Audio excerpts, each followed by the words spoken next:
നമുക്കിന്നേ അഖിലിൻ്റെ വീട്ടിൽ നിന്ന് കുറച്ച് ചെമ്മീൻ തന്നിട്ടുണ്ടായിരുന്നു. അപ്പോൾ ഞാൻ ദേ ഉച്ചയോണ്ട് റെഡിയാക്കാൻ പോവാണ്. ചെമ്മീനെല്ലാം കിള്ളി കഴുകി വൃത്തിയാക്കി എടുക്കുന്നുണ്ട്. 3/4 ഭാഗം ചെമ്മീൻ എടുത്ത് വറക്കാൻ പോവാണ്. വറക്കാനുള്ളതിലേക്ക് മഞ്ഞപ്പൊടി ഉപ്പും മുളക് പൊടിയും കൂടി പുരട്ടി റെസ്റ്റ് ചെയ്യാനായിട്ട് മാറ്റി വെക്കുവാണ്. ബാക്കിയുള്ളത് ഉരുളക്കിഴങ്ങും മുരിങ്ങാക്കോലും ചെമ്മീപ്പുളിയും കൂടി തേങ്ങ അരച്ച് വെക്കാൻ പോവാണ് കേട്ടോ.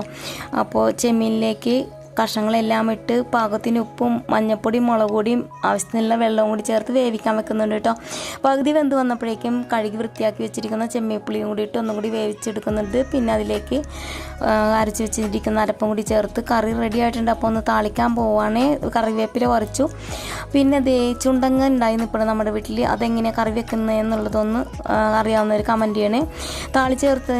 താളിച്ചിട്ടതിന് ശേഷം ദേ വറക്കാനുള്ള ചെമ്മീനും കൂടി വറുത്തെടുക്കുന്നുണ്ട്. അപ്പോൾ നമ്മുടെ ഉച്ചയൂണ് ഇവിടെ റെഡി ആയിട്ടുണ്ട്. അപ്പോൾ ഇന്നത്തെ വീഡിയോ ഇത്രേ ഉള്ളൂ. Okay, by.